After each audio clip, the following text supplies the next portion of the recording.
sinasabi po ng Bible, maliwanag na maliwanag, walang mali doon. Pero itinutuwid ng Bible, ano yung pinaka-purpose ng buhay natin? Ang sabi ng Colosas, tayo ay nilikha sa pamamagitan niya at para sa Kanya. Para kanino kaya? Para kay Jesus. Para kay Jesus. So kung ang pag-uusapan natin ay purpose-driven life, malinaw na ang purpose ng buhay nating lahat ay para lang sa Diyos. Kuya MJ, teka muna. Bakit? Ibig sabihin, wala na kaming karapatang magtrabaho, wala na kaming karapatang kumita, wala na kaming karapatang sumaya. Kailangan na lang namin, puro na nandito sa church. Titigil na ba kami? Hindi ganon. Pag-uusapan natin yan, yung purpose-driven life. Tumatakbo yung buhay natin sa pamamagitan ng purpose. Okay? Number 1, na dapat nating tandaan. Dahil purpose-driven life, point number 1, life that follows Jesus. Ibig sabihin, buhay na sumusunod kay Jesus. May kwento lang po ako bago po tayo tuluyang mag-discuss. Last May, month of May, no? Sino po ito nakakilala kay Pastor Ray? Pastor Ray, kilala si Pastor Ray, no? Si Pastor Ray po kasi at ang tatay ko, kapatid po yun. So, ako po ay pamangkin ni Pastor Ray, no? Meron po silang kapatid na nasa abroad, nurse, umuwi po dito. So, yung tita ko po na yun, wala po yung asawa, walang anak. So, solo lang sa buhay. Umuwi siya rito, nagkaroon kami ng reunion. Pinatawag lahat ng kapatid, lahat ng mga anak. So kami, magpipinsan kami, nag-reunion. Ang tita ko po, dinala po kami sa Bataan Beach Resort, doon po sa dagat. O nandun po kami, Santos family. Masaya. Then natutuwa kami kasi yung isa naming tito, yung tito namin na kapatid pa ng isa nilang kapatid pa nila pastor na babae, asawa yon. Mahilig siya mamingwit. Expert, yung talagang namimingwit, yung mga gamit niya. Mangingisda talaga, yung mamahalin. Ang tatay ko po, saka si Pastor si Kuya Jun, excited kami lahat eh. Kasi, yung tito ko na yun, may kaya po kasi sa buhay yun. Nag-arkila ng isang bangka. Worth 3,500 for 1 hour. Dadalhin lang kami sa gitna ng Bataan Beach, tapos mangingisda kami doon. So kasi pagka bangka, yung may motor, dire-diretso doon. Nagsuswimming kami nila Kuya Joel, sa kanila Kuya Joel. Nagbalita si Kuya Joel, tol, mayroon daw, mangingisda daw, nagyakila ng bangka. Aho lang kami ngayon kasi tuwa kami. Sakay kami sa bangka, tito ko may dalang pamingwit, si Pastor, mayroon yung bote na mayroong tansik, tapos yun yung punta kami ng gitna ng dagat, excited kami, masaya kami, no? Punta kami. Kasi excited kami mangisda. Hilig namin eh. Pagpunta namin sa gitna ng dagat, nandun na kami. Kanya-kanyang babaan ng mga pamingwit.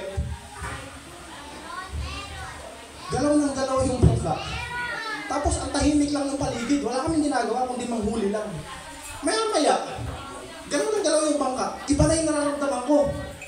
Para akong susuka. Kasi, iba pala yung pakiramdam sa gitna ng bangka. Nagalaw lang ng galaw, tapos nandun ka lang, naghihintay ka ng mahuhuling isda.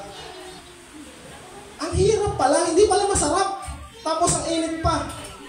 So ang ginawa ko, para hindi ako magsuka, bumaba ako sa dagat, nag-swimming na lang muna ako. Hindi na ako ng isda. Ang tatay ko, excited po yung mga isda. Dahil galaw ng galaw, tinigil mga isda, humiga. Humiga sa bangka. Hindi, mamaya-maya, nagmamakaawa na yung tatay ko. Sabi niya, Ka Edison, yung isa po namin dito, yun yung expert ng isda. Ka Edison, baka po pwedeng bumalik na tayo sa pangpang. Nahihilo na ako, hati na lang tayo sa bayad. Kasi ang may sagot, dito Edison ko eh. Ang tito ko na yun, hindi yun sanay nang walang huli. Nang umaalis, kasi nga, nagbababad talaga sa laot yun, dahil libangan niya yun. Then maya-maya, ayaw niya umalis, dahil hilo-hilo na ang tatay ko, nakahiga. Parang pinapakaramdaman niya yung sarili. Maya-maya, si Pastor tahimik lang siya eh, nakaganon lang. Maya-maya, may sumusuka na. Hanap kami ng hanap, patingin ko, si Pastor Sumusuka na sa dagat. Bumigay, sabi ng tito kong ayaw bumalik sa Pangpang. Tara na, bumalik tayo sa Pangpang. Baka ano pa mangyari kay pastor. Nanghina. Bumalik kami sa Pangpang. Kinakamusta kami ng mga pinsan namin, mga tita namin. Lahat kami malungkot. Bukod sa nahilo, nagastusan, wala pang huli. Akala namin masarap, nahirapan pa. Ngayon, bakit yung kinikwento yun? Kasi mayroong kwento sa Bible, ang sabi dyan, ang purpose daw natin para kay Jesus.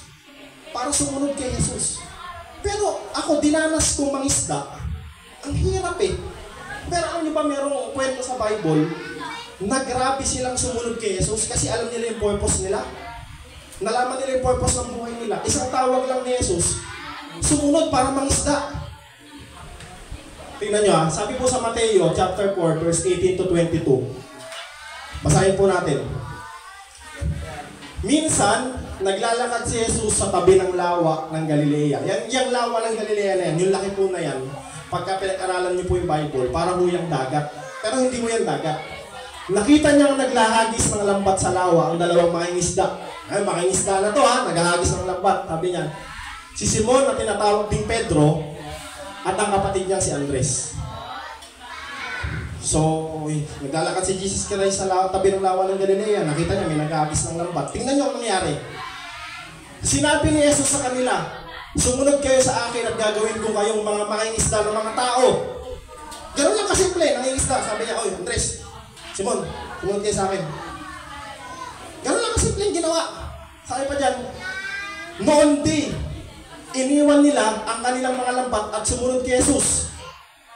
Nagpatuloy siya ng paglalakad at nakita rin niya ang magkapatid na Santiago at Juan, ang mga anak ni Zebedeo. Sila'y nasa bangka kasama ng kanilang ama at nag-aayos ng lambat. Tinawag din sila ni Jesus. Agad nilang iniwan ang bangka at ang kanilang ama at sumunod kay Jesus. Imagine, tingnan niyo yung mga alagad na yan. Nangingisda sila. Yung pangingisda na yun, nature na nila yun. Ginagawa na talaga nila yun. Hindi na mahirap sa kanila yun.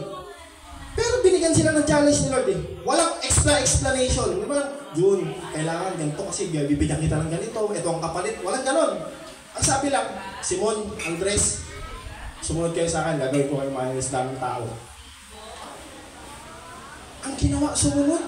Iniwan nila yung lambat, sumunod. Alam niyo kung bakit?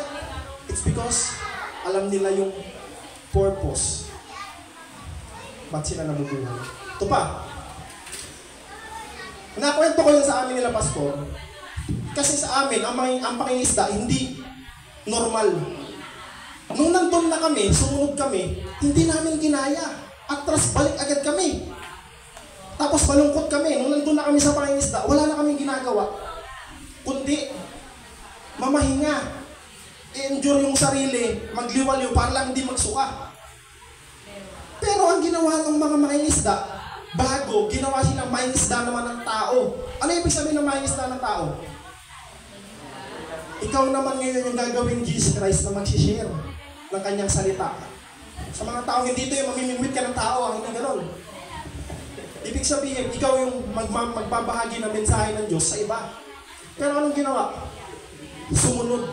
Number 1, purpose-driven life. Dapat nating maintindihan na ang purpose ng buhay natin, tayo ay ginawa sa pamamagitan ni Jesus at para kay Jesus. Number 1 na dapat nating gawin, sumunod kay Jesus. Kasi meron siyang pagtawag sa akin. Kaya hindi, yun lang ba yung pagtawag sa atin ng Panginoon? Tinatawag niya lang tayo. Ano yung sino nito nakakaalam ng pinakamahalaga at pangalawang pinakamahalagang utos sa Bible, sabi sa New Testament? Anong sabi ng pinakamahalagang utos? Mahalin mo ang Diyos ng higit sa lahat. Pangalawa, mahalin mo ang kapwa mo gaya ng pagmamahal mo sa sarili mo. Now, kung alam mo yung purpose mo ay para kay Jesus, gagawin mo yun. Mahalin mo ang Diyos ng higit sa lahat. Higit kesa sa asawa ko? Sabi nga, higit sa lahat eh. Kesa sa sarili ko? Higit nga sa lahat. Sabi ng Bible eh. Paano yun? Kaya ako natutuwa ako sa inyo po, nandito kayo. Siguro po sa inyo dapat maglalaba pa eh. Pero nandito, isang example na tinutupad natin yung utos ng Diyos. Sa isang ganong paraan lang, nakikita mo na minamahal mo ang Diyos kesa sa lahat. Bakit?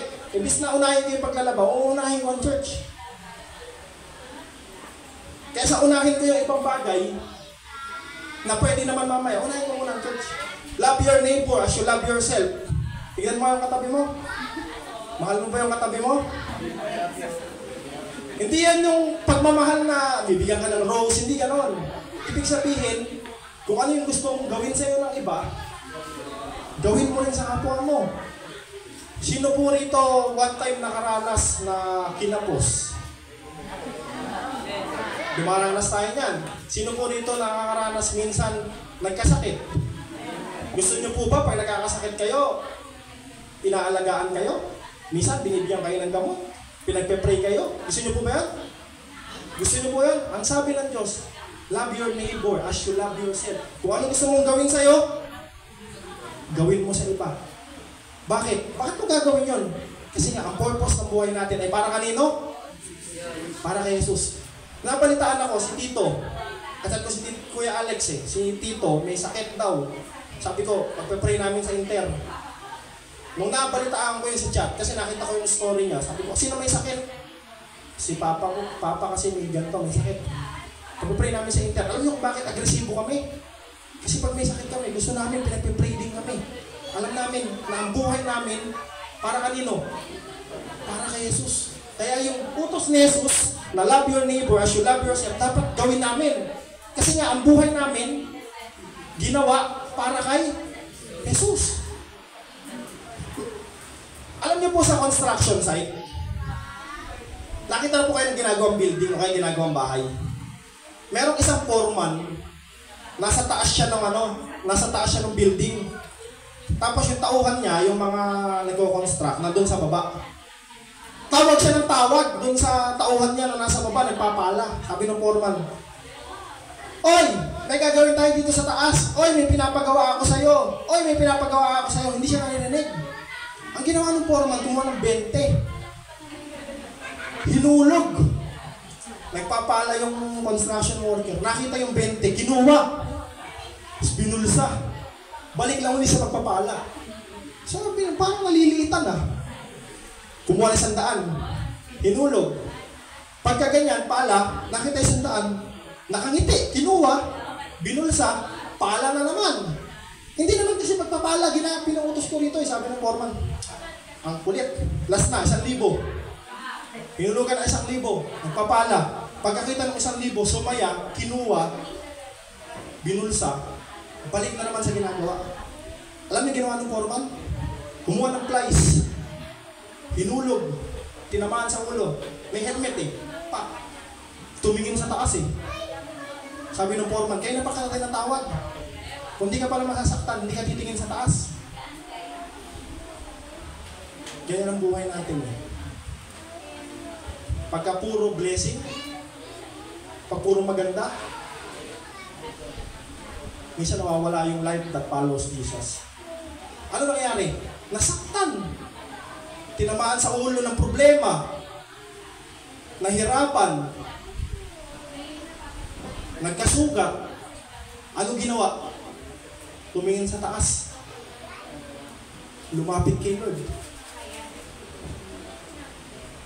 So gusto nyo ba, darating pa tayo sa point na papaluin tayo ni Lord, na hahagisan tayo ng problema para tumingin tayo sa taas? Hindi na kailangan Bakit? Kasi alam mo na yung purpose ng buhay mo.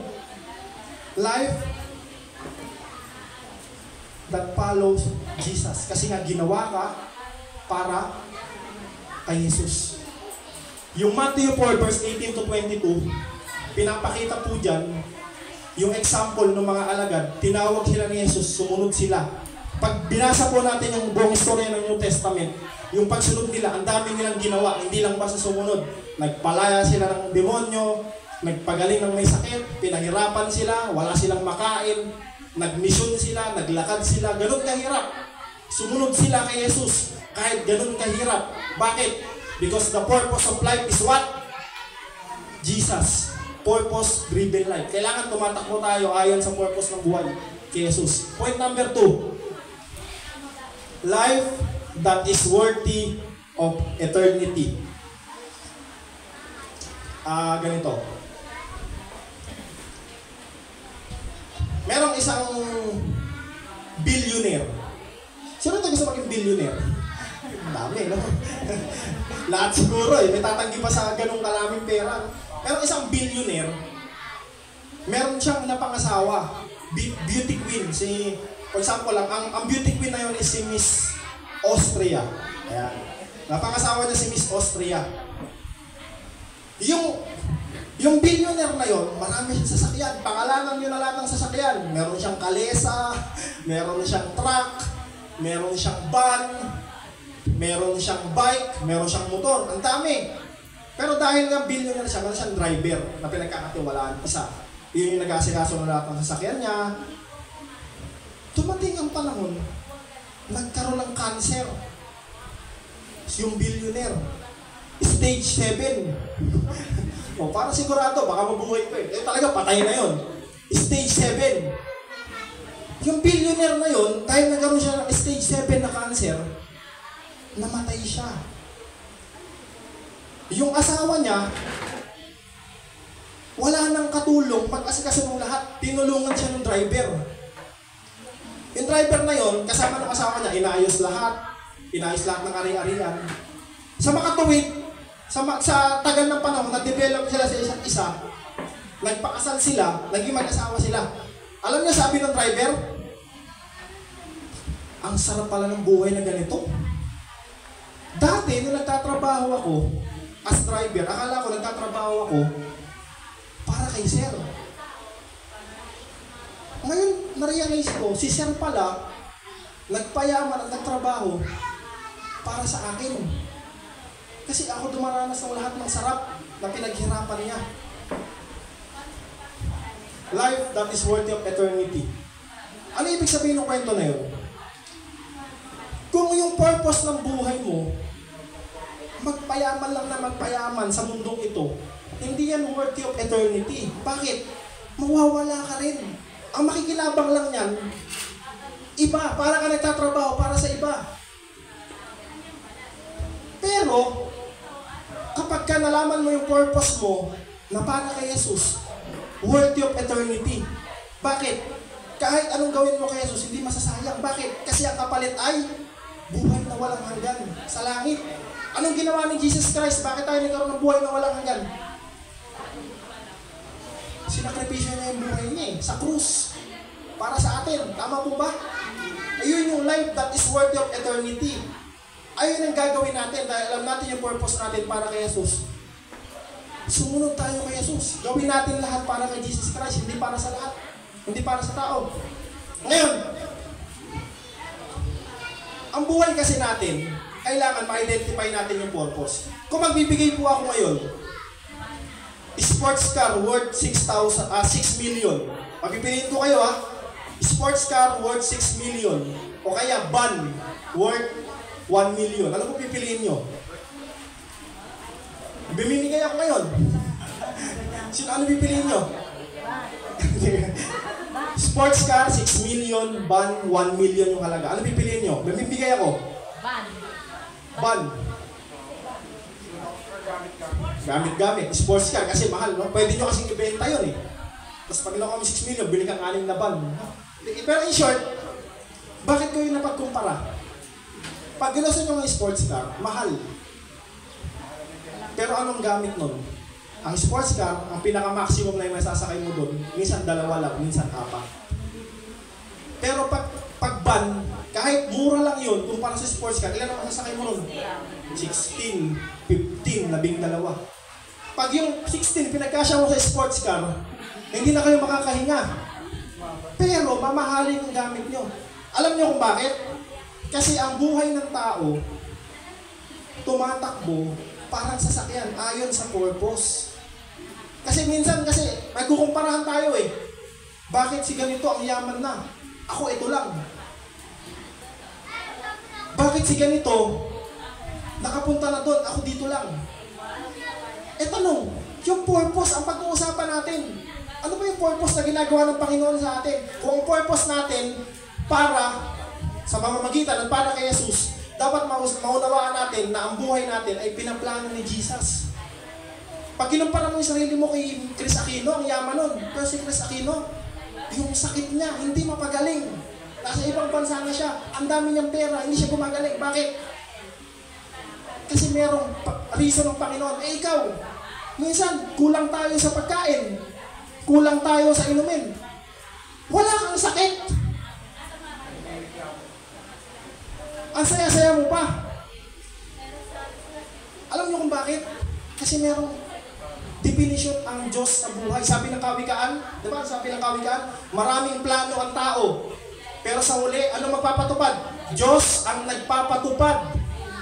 Ibig sabihin, kahit ano plano mo sa buhay, ang Diyos ang nakakaalam kung ano yung best para sa'yo. Kung ano yung better para sa'yo. Pero anong ginagawa dapat natin kapag meron tayong plano sa buhay? Dapat ano? Meron kang panalangin ng may pananampalataya. May sakit ka, gusto mong gumaling, panalangin mo. Ang sabi ng Bible, ang faith, kahit ganyan lang kaliit, kagaya ng buto ng mustasa, nagpapalipat ng bundok. Ibig sabihin, yung imposible nagiging posible. Faith. Life that is worthy of eternity. Ano yun? Faith, pagkilala sa Panginoon, at mamuhay ng naayon sa purpose na si Jesus. Okay? Alam niyo po kasi sa Bible, sa Filipos, chapter 3, verse 4 to 8, si Pablo, pagka nag-explain siya, grabe yung ano niya, grabe yung pinaliwanag niya yung ginawa niya. Pero lahat yun, sinantabi niya kasi alam niya yung purpose niya. Tingnan niyo po Ang totoo, si Pablo po nagsasalita dito, ang totoo, ako'y may sapat na dahilan upang panghawakan ang mga pisikal na bagay.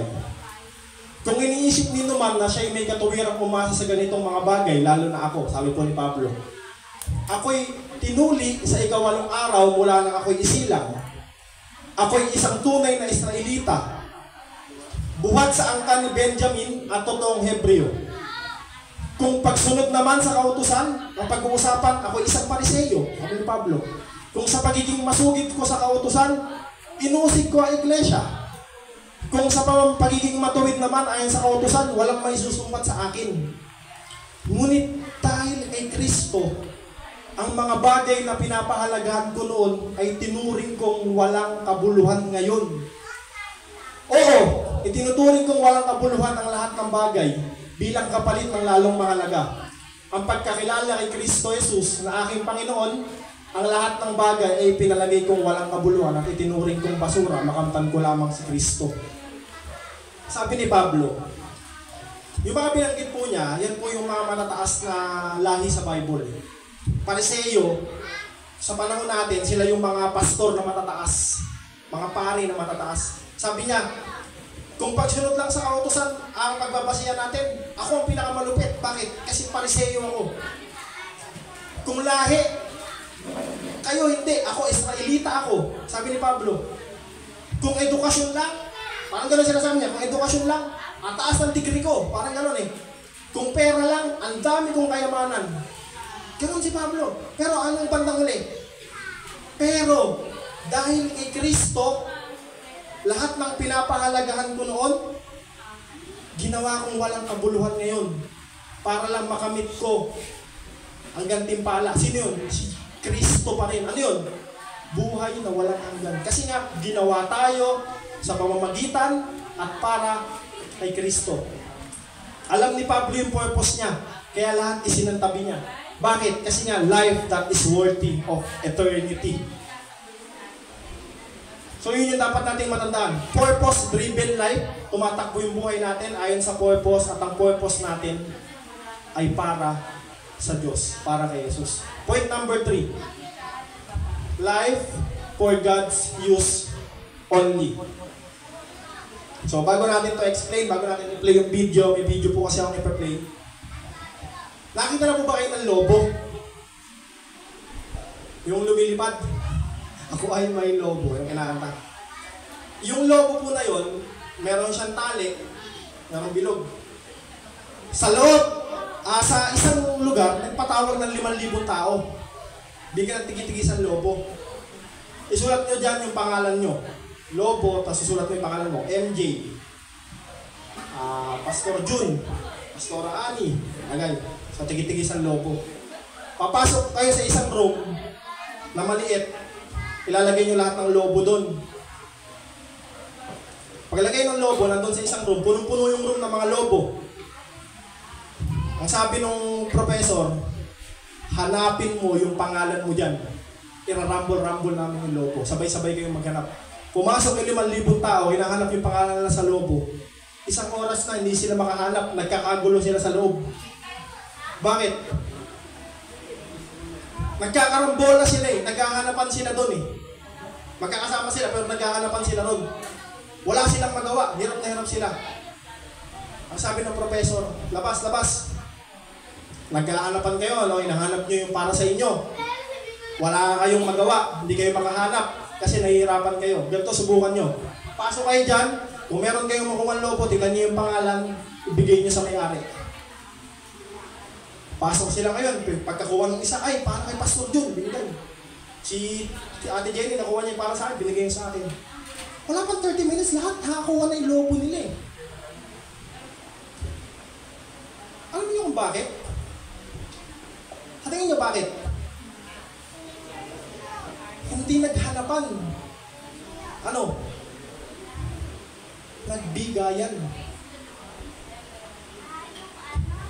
Lobo pa lang po yun, pero alam niyo ganyan ang buhay. Ang gusto kasi ng Diyos, alam natin yung purpose natin, dito sa church, GCM Matimbok, hindi tayo maghahanapan eh. Bakit si Pastor John? Bakit ang sakit ng lalamunan ngayon? Natapat sa ano ko eh, medyo ano siya. Kung hahanapan mo ng ganun, mali eh. Si Pastor John, masakit yung lalamunan, siguro ako muna kakanta. Ay ganun eh, no? Si Sister Gaying, masakit ang ulo, mainit ang ulo ngayon dahil siguro masakit ang ulo. Hindi ko muna papansinin kung ano man yung sa init ng ulo niya, ihintindihin ko na lang. Kasi nga nabibigayan eh. Si Pastor Ani, nagkamali kanina sa sinusulat niya. Kasi ang daming ginagawa, sobrang busy. Sasabihin ko na lang na maayos, Pastora, nagkamali po kayo, pwede po nating i-correct tong sinabi niyo na to. Ito po simulat niyo. Nagbigay, hindi! Nagkamali si Pastora! Ay, na pa ako nag-aawang niyan! Bakit na? Iba yung kaibahan nun. Kanina pa ako nandito, ang init ng ulo nun. Ang fresh-fresh ko ngayon, bakit ang init ng ulo nun? Ba't sabihin mo ko pangit? Tingnan niyo po yung pagkakaiba ng nagbibigayan sa naghahanapan. Kahit doon sa lobo. Naghahanapan, ilang oras na wala kang mahanap. Naiinis ka na, ang sikip. Pero pag nagbigayan kayo, matatapos lahat kasi nagtutulungan kayo. Yan po ang sekreto ng church. At ang purpose natin, para kay Jesus, ang purpose natin sa body of Christ, sa church, ano? Bukod sa parangalan ng Diyos, sa isa't isa, bigayan. Hindi lang ng pera, ng panalangin, ng pangunawa, ng respeto, ng pagmamahalan. 2 months, especially 2 months before Christmas. Christmas party ulit tayo dito, di ba? Ang napakasaya po, at congratulations sa lahat. Kasi magpapasko tayo ngayon, alam natin kung ano yung purpose ng buhay natin. Ano? Life for God's use only. Bakit? Dahil ang purpose natin ay para sa Diyos. Magpapasko tayo ngayon na hindi si Santa Claus ang hinihintay natin. Kasi ang Pasko ay hindi tungkol kay Santa. Ang Pasko ay tungkol kanino? Kay Jesus. Ang buhay natin ay tungkol kay Jesus. Anong ginawa ni Jesus? San Pablo, alam nyo na to. Sabi namin sa GCM San Pablo, ito alam nyo na to. Pero lagi namin ipapaalala ang ginawa ni Jesus Christ sa krus. Para sa akin at para sa atin. From nothing to something, binigyan niya tayo. Bakit? Napakarumi mong tao, pero dahil namatay siya sa krus, binigyan kanya ng pagkakataong mapunta ng langit at linisin lahat ng kasalanan niya. Hindi niya sinabing, ikaw, kailangan ipako ka rin sa krus. Hindi. Sabi, ang Bible, tanggapin mo si Jesus Christ bilang Panginoon at tagapagligtas ng buhay mo.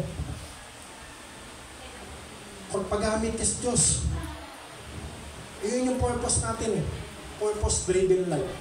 Pero alam ko sa atin, normal naman eh, tao lang tayo eh.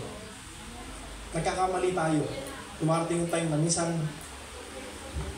nahulog ka sa pagkakamali, nakapag-isip ka ng mali, nakaramdam ka ng mali. Pero alam mo, kung anong maganda kay Lord, dahil nga yung purpose ng buhay natin ay para sa Kanya, kahit nagkakamali, itutuwid ka niya. Gusto ko mo, actually, wala raw sounds pagka nagpa-play tayo ng video. Meron. Sige, pwede bang play natin yung video? Sige, okay lang po. Kahit panoorin lang natin kahit walang sounds.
Wala pong sounds eh. Pero kung maintindihan niyo po yung kwento, merong isang takbuhan, tapos merong atleta.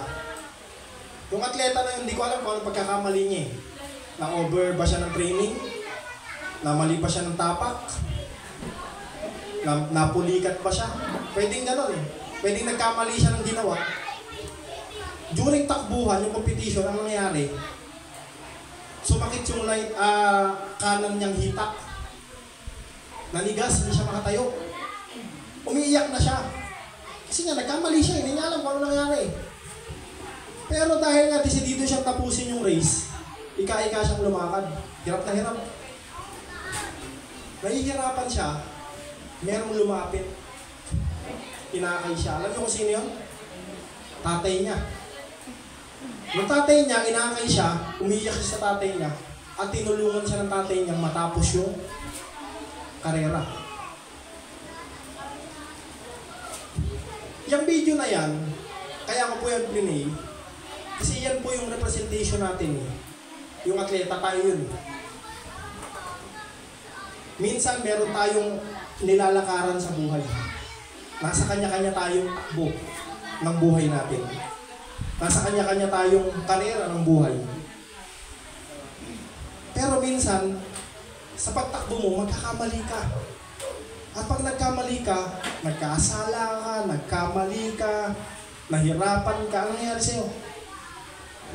Nagkaka-injured ka eh. At minsan nahihirapan ka ng tapusin yung takbo ng buhay. Minsan nahihirapan ka ng dumating sa finish line. Pero alam niyo kung sinong tutulong sa atin? Parang doon? Father. Yung ama natin. Yung literal, kuya, patay na yung tatay ko eh. Hindi eh. Ang Diyos. Hindi ka mababayaan ng Diyos eh. Kasi sa tinatakbo ng buhay mo, alam mo yung purpose mo, tapusin yung goal, para kay Jesus, tutulungan ka niya eh, kahit magkamali ka. Ako, sa mga nagkakamali, sa mga nahulog sa pagkakamali, mahirap na silang i-judge ngayon eh. Bakit? Sa mundo ngayon. Pero ang pinitignan ko rito, sino ang tutulong sa ating makabangon at lumakad ulit? Sino? Ang Diyos. Imagine simula nung unang panahon, sinakripisyo niya na yung buhay niya. Namatay na siya sa krus para sa mga kasalanan natin. Tinanggap natin siya ngayon, along the way, nagkasala ka, nahirapan ka. Sino tutulong sa'yo? Siya pa rin. Sa buhay mo, siya pa din. Pagka nagkasakit ka, kanino ka mananalangin at tutulong sa'yo? Siya pa din. Sa lahat. Now, kaka-student mo ba kung bakit ang purpose mo ay para kay Jesus Christ? Kasi nga siya, ang purpose ng buhay niya nung nasa lupa, inalay niya para sa atin. So dapat nating maintindihan yung sinasabi sa Colosas. Sa pamamagitan niya at para sa Kanya, tayo ay nilikha. Number 1, ang dapat nating gawin, life that follows Jesus. Pangalawa, life that is worthy of eternity. Ibig sabihin, yung mind natin nakapokus hindi sa panandaliang bagay, kundi sa panghabang buhay, kundi kay Jesus. Pangatlo, life for God's use only. Nagpapagamit ka sa Diyos, nagbibigayan ka, nagbibigay ka, nagmamahal ka, sumusunod ka, nagpapagamit ka, at at the end of the day, lumalapit ka kay Jesus Christ, nananalangin ka, nagbabasa ka ng Bible. Kasi nagpapagamit ko sa Diyos. Pwede mo balata ito ngayon?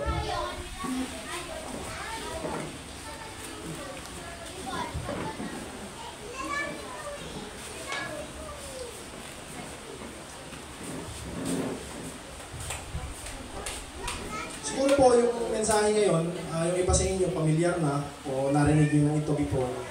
Pero isa lang po yung gusto ko pong ipaunawa sa lahat. Na gusto kong i-remind ang lahat ng nandito, maging ako, na lagi nating maunawaan na ang purpose ng buhay natin ay para sa Diyos. Kaya huwag na huwag tayong magsasawa dito sa gising matimbo na magpuri, umatin. Huwag na huwag tayong titigil. Bakit? Kasi kaya tayo nabubuhay para sa tao. Sabi sa Matthew 6:33, pag sinunod mo yung kalooban niya, lahat idadagdag niya. Ibig sabihin, may suporta ang Panginoon. Sa mga nagpapagal, di niya tayo mababayaan sa mga aspeto ng buhay natin. Sasamahan tayo ng Panginoon. Tayo po yumuwat manalangin. Lord, salamat po sa umagang ito. Salamat po sa mensahe mo sa amin. Salamat po, Panginoon, sa salita na nagpapaalala sa amin ano yung purpose ng buhay namin. Yung tinatawag namin purpose-driven life. Yung buhay na tumatakbo ayon sa purpose. Kundi ikaw, Panginoon. Lord, naway sa oras na to, yung mga puso ng bawat isa, patuloy po kaming hipuin. Patuloy mo po itong ilaan ayon sa iyo, turuan at tulungan mo po kaming sumunod ayon sa iyong kalooban sa lahat ng pagkakataon. At Lord, patuloy na yung pagbabago ng buhay ay patuloy na maranasan ng bawat isa. Lord, yung improvement, yung kabanalan, at yung buhay, Panginoon, na naglilingkod sa iyo, Panginoon. At Lord, nilalapit ko ang bawat isa na nandito hinihiling ko po, magdideklara po kami, Panginoon, ng kagalingan sa lahat po ng may karamdaman, sa lahat po ng nahihirapan emotional, yung comfort, Panginoon, sa lahat po ng nahihirapan financially, Lord, yung provision, yung pag-provide mo, Panginoon, ng pangangailangan. Lord, hinihiling namin, as a church na ito, Panginoon, maghari ang pag-ibig, Lord, ang banal na espiritu ay mangibabaw, Panginoon, maging sa aming pastor, pastora, at mga workers na nandun ito, Lord, salamat sa kanilang buhay. I declare blessing sa kanilang buhay, Panginoon. I declare na patuloy yung pagsama ng banal na espiritu, yung favor mo, Panginoon, ang mangunat maghari sa kanila. Maraming pong salamat at sa lahat po ng mga bata, mga kabataan, pagpalain mo sila hanggang sa kanilang future. Samahan mo sila, Panginoon, hanggang sa pag-aaral nila sa bawat pamilya ng yung mga anak na nandito ng paglabas namin. Kung paano po kami dinako ng ligtas, ganun mo rin po kami ingatan. Maraming pong salamat sa araw at sa oras na to. Purihin ka. Sa pangalan po ng aming Panginoong Hesus, ito po ang aming dalangin. Amen. Palakpakan mo natin si Lord.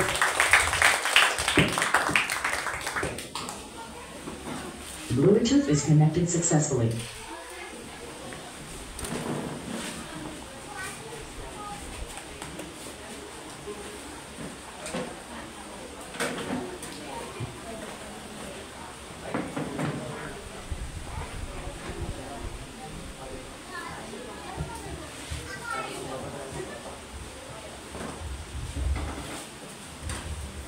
Tayo po dadako sa gawain ng pagbibigay. Pero bago po tayo dumako doon, ay salamat sa Diyos. Napakaganda po ng kanyang mensahe sa pamagitan po ng kanyang likod, si Pastor MJ Santos. Yun po ang kanyang mensahe, ay yung purpose-driven life. Ay isa po yun sa layunin ng Diyos. Ang pagbibigay po, ito po ay isang susi kung paano tayo makapapanguhay ng sagana sa biyaya ng Diyos dahil sa kanyang layunin sa pamamagitan ng pagbibigay. Ano po? Sa akin po, wala akong pinirepare na na salita ng Diyos na about giving, pero sa Bible po, iisa po ang aking pinakamahalagang kasulatan about giving. Ito po ay alam po ng lahat ng mga Kristiyano, yung John 3:16. Dito po ako kukuha ng about giving. Yan po. Yung po John 3:16 na alam po natin, gayon na lamang ang pag-ibig ng Diyos sa sanlibutan. Kaya binigay niya ang kanyang kahit sa isang bugtong na anak upang sino mang sumampalataya sa kanya ay hindi mapahamak kundi nagkaroon ng buhay na walang hanggan. Giving po ang aking dito po pagsasampalataya at buhay na walang hanggan. Sinabi, kung ang pagsasampalataya at buhay na walang hanggan po, ang inano lang ng Panginoon, ay wala po ang giving. Pero po, dahil walang hanggan at pagsasampalataya, kasama po ang binayaran ni Jesus Christ sa krus ng Kalbaryo, ang kasaganaan po ng buhay. Tinubos niya po tayo sa kahirapan, sa sakit karamdaman. Ang naging daan po para po tayo ay pasaganain ng Panginoon ay ang pagsunod ni Jesus Christ sa Ama na siya bumaba sa lupa upang siya mabayubay at doon mamatay upang sagipin tayo sa kahirapan. At sinasabi rin po sa kanila, siya na mayaman ay nagpakadukha upang tayo mga dukha ay maging mayaman sa pamamagitan ni Kristo Jesus. Ngayon po, ang pagbibigay po, hindi po natin ito kayang gawin Walang kaya tayong gawin kung hindi natin nakilala si Jesus Christ. Ano po? Kasi siya kayo unang nagbigay. Ngayon po, bakit po ang tao ngayon hirap na hirap magbigay? Meron po ba kayong dahilan kung bakit napakahirap magbigay sa gawain ng Panginoon ang isang tao, Kristiyano man o hindi? Lalo na po hindi Kristiyano. Ano po? Ngayon po, isa po kasi bakit po ang ating mundo ngayon ay talagang papunta sa kahirapan. Kasi po ang mundo po ay pawasak na kasi si Jesus Christ malapit na pong bumalik. At ulit nga po sinabi ng ng ating pagtuturo kanina, kay Apostle Paul, inaari niya ng kalugian ang lahat ng bagay. Wala nito kabuluhan. Kasi alam ni Apostle Paul ang kanyang patutunguhan. Ang lahat na nandito sa ibabaw ng mundo ay hindi natin papakinabangan. Pagdating ng panahon, wala pag dumating ng pamamatayan natin, lalo na pagdating ni Jesus Christ, wala na yan. Wala na mahalaga lahat yan. Kaya po, sa pagkakaloob natin sa Panginoon, hindi tayo titingin. Una po, doon sa halaga. Kung hindi po, tumingin tayo, una sa salita ng Diyos, yung ating puso, kasi dito nakatingin ng Panginoon. Dito siya nalulugod. Ano po? At sa pagbibigay, sinasabi nga po, ang cheerful giver, sinasabi ng Panginoon, nandun yung kanyang kalugod-lugod na paningin sa tao. Yung way ng pagsunod sa Panginoon, yung cheerful giver, hindi siya tumitingin sa amount. Pero kung ikaw ay napakayaman at alam mo sa lapi, hindi nga sinabi ng Panginoon na ang value ng pagbibigay. Pero ito ay ikangay, walang nagala sa'yo. Gaya ng kaloob ng babaeng balo, sinabi ng Panginoon, nakatingin ang Panginoon sa babaeng balo, puso ang tinignan. Kakainin na lamang ibinigay niya. Pero yung mayayaman, sobra-sobra, yung hindi lang kailangan ng binigay. Nalugod ang Panginoon doon po sa babaeng balo na yung ano na lang. Kasi sacrifice po yun. Yun ang sacrifice. Kasi unang-una po, kilala niya ang Panginoon. Subok na niya na kahit ano ay kayang gawin ng Diyos sa kanyang buhay. Ngayon po, para po magawa po natin yan, ay kailangan po alam po natin ang salita ng Panginoon. Ang susi po ito, ang salita ng Diyos, si Joshua 1:8. Kapag hindi po tayo nagbabasa ng salita ng Panginoon, hindi po natin alam eh.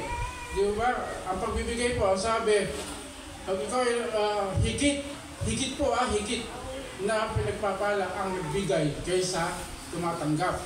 At sa nagbibigay na mo, sabi po, sa nagbibigay, kung ano ang iyong ginamit na pantakal ay siya rin gagamitin pantakal ng Panginoon. Sabi po ng Panginoon, biligay mo, ganyan din po ang ibibigay. Kasi nga po, ang pagkakilala natin sa Panginoon, ganyan lang. Ang pagkakilala natin sa Panginoon, ganyan lang. Pero ang pagkakilala natin ganyan kalaki sa taas, ganyan po kalaki ay ibibigay ng blessing ng Panginoon. Nagbigay ka, tama nagbigay, huwag po natin sisino. Panginoon, nagbigay po ako. Pero ibinigay mo, sabi ng Panginoon, ay yung hindi mo lang kailangan. Diba? Yung ano doon. Kaya po, pansinin po natin, ang tagal na po natin sumusunod. Bakit ang ating pamumuhay hindi umaangat? Unang-una, financially, spiritually, financially. Kasi nga po, hindi tayo dito nakasunod. Nakasunod tayo sa mundo, sa kahirapan na dinadaing ng mundo. Ala kami pagkain. Unahin ko pa ba yan? Hindi po. Unahin po natin ang Diyos. Seek ye first the kingdom of God, and all these things shall be added unto you. Yun po ang sabi ng Panginoon. Basta sa Bible po tayo sumunod. Ako po, sinisigurado ko, lalaban ako. Pugutan ng ulo. Kasi ginawa ko na po yun. Yung salita ng Diyos. Ako po kulang lang po talaga mamalimos sa kahirapan. Pero dahil nakilala ko si Jesus Christ, ito lang sinunod ko, wala pa akong alam. Ang alam ko lang, umaten. Naglalakad po ako, 6 kilometers po nilalakad ko po yun. Nagtyaga po ako doon sa gano'n. Dahil sa tulong ng mga kapatiran, lumago po ako.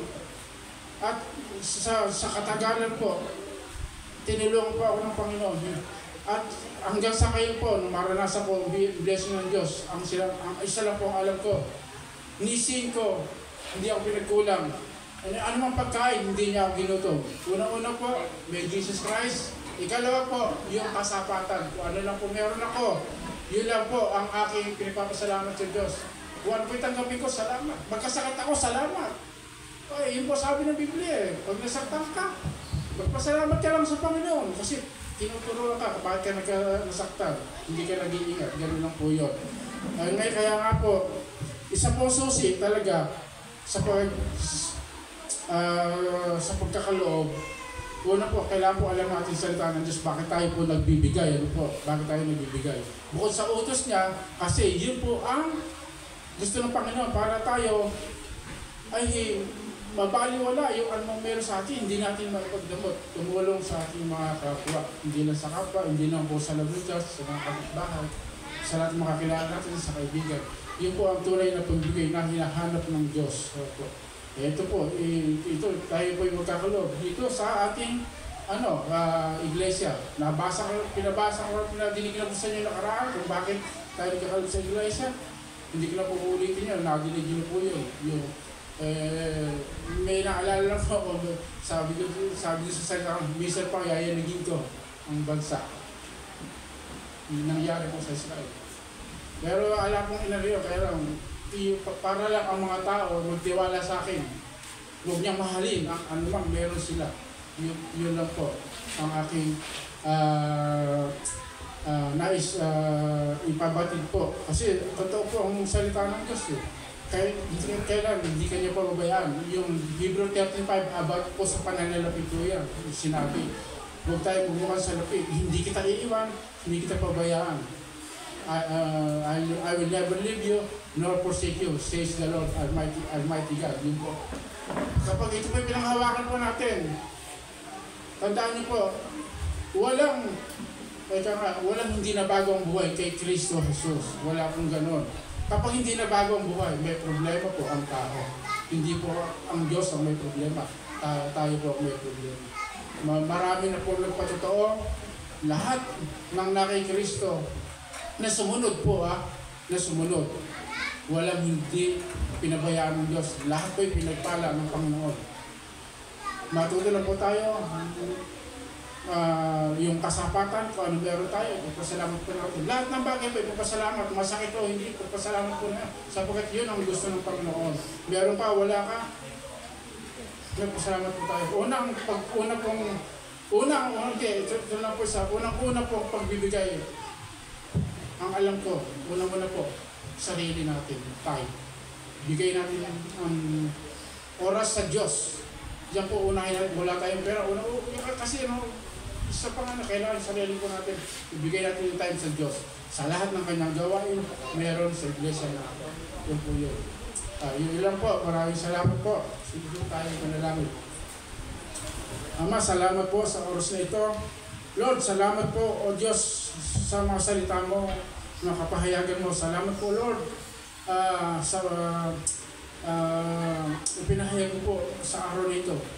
Lord, tunay nga po, Panginoon, na may layo ka sa buhay namin. Ang dalangin po, Lord, nagkukulang po kami, Panginoon. Ipaalam mo po sa amin dito, Panginoon. Tulungan po kami, Lord, sa buhay na ito, Panginoon. Samahan po kami, Panginoon, sapagkat wala po kami magagawa kung wala ka, dakilang Diyos. O Lord, ang buhay po namin ay ikaw po ang siyang may hawak. Ikaw rin po ang siyang nakakaalam, Panginoon, O God. At ang buhay po namin, O Diyos, ay ikaw ang may plano, Panginoon, hindi po kami. Dakilang Diyos, O God. Lord, ano man nararanasan namin, Panginoon, ito yung mga pagsubok lamang, Panginoon. Ngunit sa pagsubok, Panginoon, hindi mo rin mo kami binibigyan ng kadahilan upang hindi ito namin mapagtiyagaan o mapag-isang, Panginoon, sapagkat ikaw po ang nariyan, dakilang Diyos. At ang salita mo po, Panginoon, ay buhay na kumikilos sa amin. Salamat po, pagpalaan niyo po, O Diyos, ang araw nito, ang gawain nito. At pagpalaan niyo po, Lord, ang lahat ng nakarinig ng salita mo, Panginoon, O Diyos, ang mga naghayag, Panginoon, ang mga namumuno sa lugar nito, ang aming pastor at pastora, Lord, pagpalaan niyo po sila, dakilang Diyos, sa lahat po mula ulo hanggang paa, Panginoon.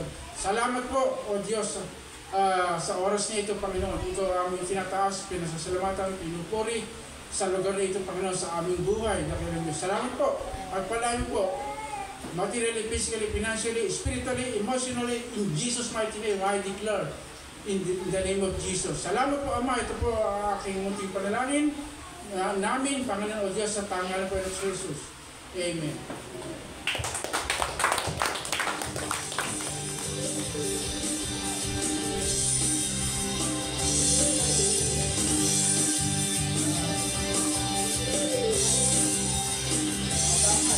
Sinabi ng Diyos, naaangat ang buhay ko. Sinabi ng Diyos, nasasagana ang buhay ko. Kaya ako'y nagsasaya pagkat ang sinabi ng Diyos ay sinabi na kayo itawanan lahat ng pangako niya. Sinabi ng Diyos na aangat ang buhay ko.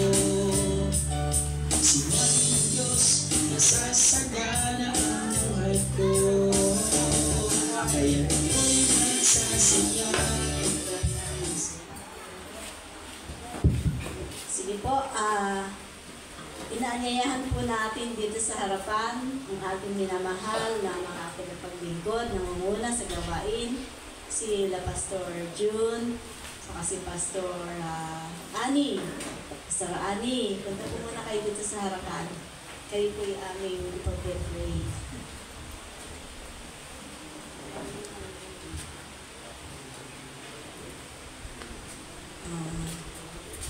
Konting preview lang po. Ngayon po kasi ay tinatawag na Pastor's Month, month of October. So, bilang Pastor's Month po, we will give simple recognition po para sa mag-asawang ito. Para sa akin po ay isang gift para sa Church ng Galilean Christian Ministry Matimbo. And I believe na talagang hindi naman po sila ang pumili sa kanilang posisyon, kundi ang Diyos po ang pumili sa kanila para po sa ating church. Agree po ba kayo doon? Yes. Ako po tuwan-tuwa kasi po talaga ako bilang matagal ng likod ng Panginoon napapansin ko po wala pong gustong maging pastor at pastora at isang hamon po para sa kanila yun. Pero ako po'y natutuwa dahil po sila ay tumayo. Matatapang nakawal ng Diyos na tumayo na maglingkod para sa isang iglesia. Saludo po ako sa dalawang ito bilang mga asawa. Sa kabila po ng kanilang mga kalalagayan sa buhay, mga busy rin po sila, may mga trabaho rin, natulad ko rin, at may pamilya rin, at mayroon din po mga nararamdaman sa physical na buhay, ay sila po ay talagang nagboluntaryo na maglingkod sa ating Panginoon. Kaya po, sa lahat, ang pasasalamat po sa Panginoon sapagkat talaga pong sila ay naging mga mabubuting tagapaglingkod para sa atin. At nawa ay din po ang ating bawat nasa isip ng bawat sa atin na sila po ay tunay na maging tapat na tagapaglingkod sa ating iglesia. Sige po, papanalangin po natin ang mag-asawa to. Panginoon namin Diyos na buhay, patuloy nga po Panginoon, kami po ay nagtataas sa iyong kadakila at kapurihan Panginoon sa paglalikha sa mag-asawang ito, for you wonderfully and fearfully made them, O Lord, sa bilang husband and wife na maglingkod po para sa iyo, Panginoon. Tunay nga po, O Lord, dalangin po namin naway takbuhin nila yung pong race na pinagkalog mo sa kanila bilang mga tagapanguna sa iglesia ito, Panginoon. Na kahit po sila'y nasasaktan, may mga pagsubok, Panginoon, dalangin po namin, bigyan mo po sila ng sapat na kalakasan, Panginoon, sa kanilang buhay upang matagpos po nila yung race na kanilang tinatakbo sa ngayon, Panginoon, hanggang sa matagpos po ito sa iyong harapan, Panginoon. Lord God, dalangin po namin, Panginoon, patuloy na ipagkalooban po sila ng pusong may katapatan sa gawain kanilang tinanggap, Panginoon, na ito'y paglilingkuran nila, Panginoon, hanggang sa takdang panahon na itinatakda sa kanila, Panginoon. Lord God, dalangin po namin, patuloy rin pong great wisdom pagkaroon po sa kanila. We stand firm, O God, sa church na ito. At ganoon din po, yung pong pusong mayroong kapakumabaan, Panginoon, at higit sa lahat ng pag-ibig na nagmumula sa iyo, Panginoon, para po ma-i-apply po nila sa lahat po ng mga miyembro ng church na ito, Panginoon. Dunay nga, O Lord, ikaw nga pong mataas sa kanilang mga buhay, Panginoon. Naging good example po sila, Panginoon. Una sa kanilang pamilya, Panginoon, ang pinanggalingan, at ganoon po sa kanilang pamilya dito sa Church ng Galilean, Panginoon, bilang mga unang magulang dito sa church na ito. Ang madalangin po namin, ipiliin niyo po sila na yung banal na Espiritu, Panginoon, Espiritu ng kabanalan, Panginoon, patuloy na makita sa kanilang buhay, Panginoon. At tunay nga, O Lord, nananampalataya po kami, Panginoon, ikaw ang una sa lahat na gagabay sa kanilang mga hakbangin, Panginoon, sa Diyos na ito, Panginoon.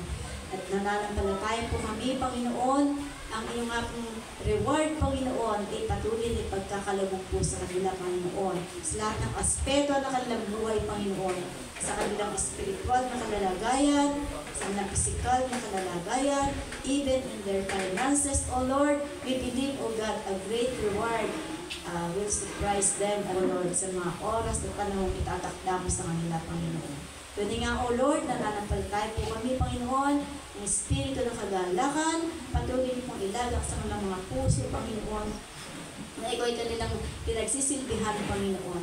Patuloy nga, O Lord, ikaw nga pong patuloy na mataas sa lahat ng oras ng kanilang buhay, lalo na po sa oras ng kanilang pangangailangan, Panginoon. Salamat po, O Diyos, at nananampalataya po kami, patuloy po namin silang nakakasama ng mahabang-habang panahon sa paglilingkod sa inyo, Panginoon, na may kagalakan hanggang sa iyong pagdating, Panginoon.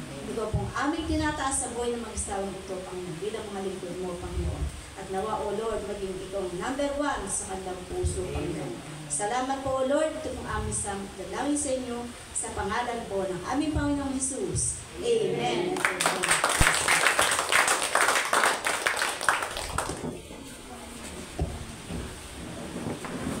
Salamat po sa inyong pagbibigay po sa amin ng appreciation. Salamat po sa inyong lahat. Alam niyo po, sabi nga, yung doon sa preaching ni Kuya MJ, ano ba talaga yung purpose natin kung bakit tayo nandito? Hindi naman po tayo nilikha ng Panginoon para pasaganahin natin ang ating mga sarili, ang ating buhay. Yung pasayahin natin, hindi po yun para sa sarili lang natin. Hindi po yun ang purpose po natin dito. Nilikha po tayo ng ating Panginoon upang purihin po natin siya. Paglingkuran po natin siya. Yun po ang purpose natin sa buhay. Hindi po yung para lang tayo gawin natin kung ano ang gusto natin gawin. Hindi po yun. Kaya po tayo nilikha dahil ang purpose po ng Lord upang magamit po niya tayo. Upang purihin siya, sambahin. Yun po yun. At sundin ang kanyang kalooban. Ano po? Yun po yung purpose natin sa ating buhay. Kami nga sabi ko nga po, masarap matulog Kumbaga sa ano po kami, 5 araw kami nagtatrabaho, biruin niyo po. Gigising kami ng madaling araw, 3:30 ng madaling araw. Darating kami dito minsan gabi na. Tapos po, siyempre pag may gawain. Po paano? Kung iisipin po namin ang aming mga sarili, dapat mamamahinga na lang po kami. Di po ba? So, pero hindi po yan ang purpose sa amin ng Panginoon. Kailangan po namin sumunod. Kahit anong hirap yan, kahit pagod na ang katawan mo, kahit yung meron kang dinadaan ng problema, pero isasantabi mo yun. Kailangan namin sumunod. Dahil yun ang inuutos sa amin ng Panginoon. At doon kami tinawag. Lahat tayo may pagkatawag, hindi lamang po kami. May kanya-kanya lang po tayong pagkatawag. Ano po? Pero sabi nga, may tungkulin tayo na ipamahagi ang salita ng Diyos. Hindi lamang po mga pastor. Ano po? Hindi po. Announcement po. Sunday service po. 8:30 po ng umaga. Tapos po, prayer meeting. Wednesday ng 8 to 9. Then, Bible study. Kila Tatay Carlos ng Webes. Tsaka po yung dito, kila Sister Mildred, kila Pastor. At tapos po yung Saturday po, kila Nanay Lori, sila Sister Gahin po ang nag-a-handle po nun. Then mamaya po, linggo, meron din po kaming gawain kila Tatay Andy, kila Nanay Dali. Bible study po. Yun po. Any announcement po? Wala na po bang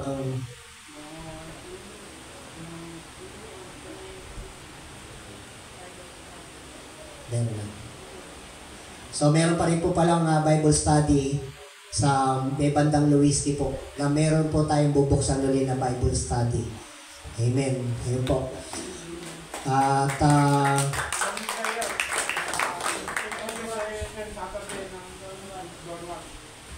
kahapon po pala nag-Donwatch kami kahapon. Pero ang Donwatch po kasi ay gaganapin po natin ito tuwing second week ng, bali isang beses lang po ito sa loob ng isang buwan. Yan po, ang Dawn Watch. Hindi po tayo every Saturday. So, yung ginagawa po natin Dawn Watch, yan po ay may purpose po tayo kung bakit po natin yung ginagawa. Siyempre po, ang purpose po natin, ipanalangin sila, ipanalangin tayo, ang church.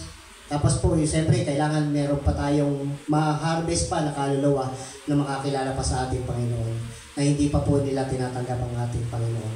Kailangan po natin ikalat ang mabuting balita. Although marami na pong churches dito, pero siyempre po may kanya-kanya po tayong gift.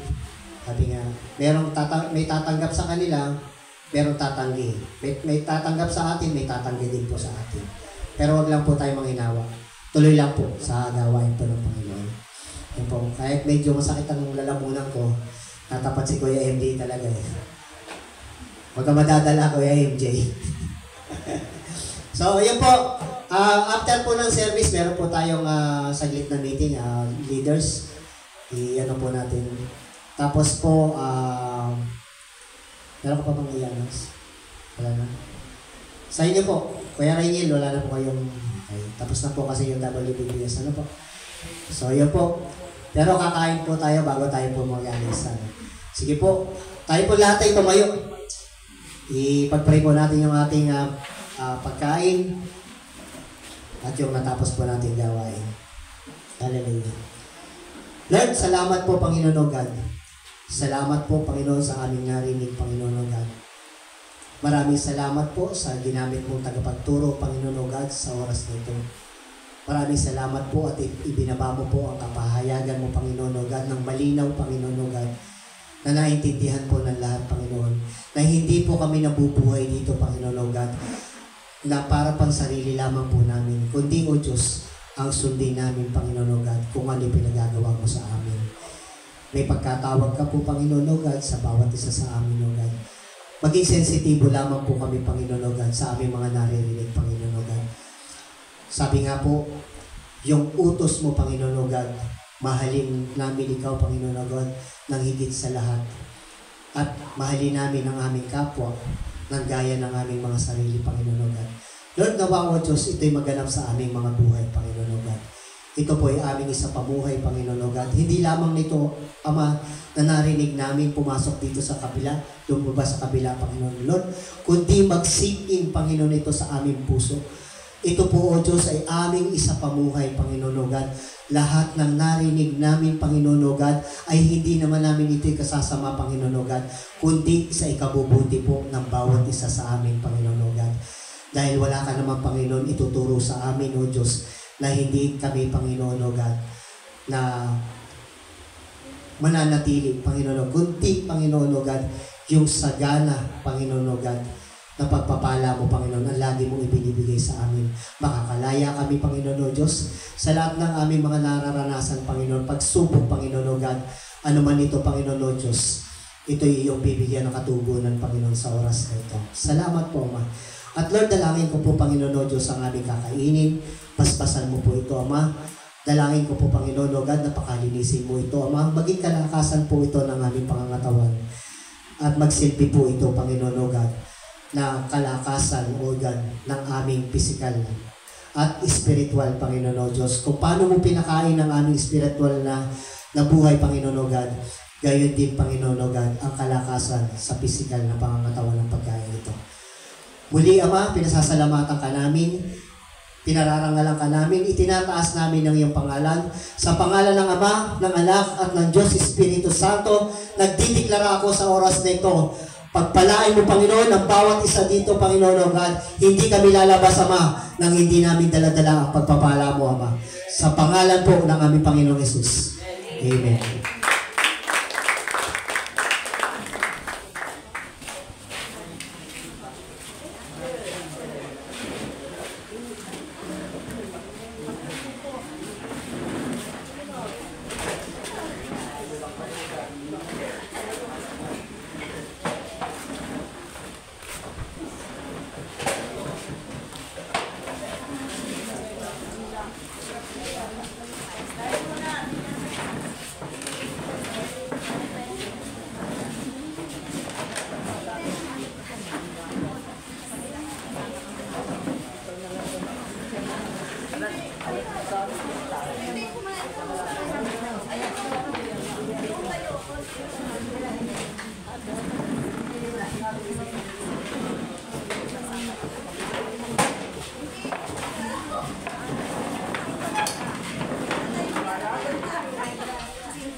Pastor.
Yung pala nung nakaraan, hindi ko na nakapit.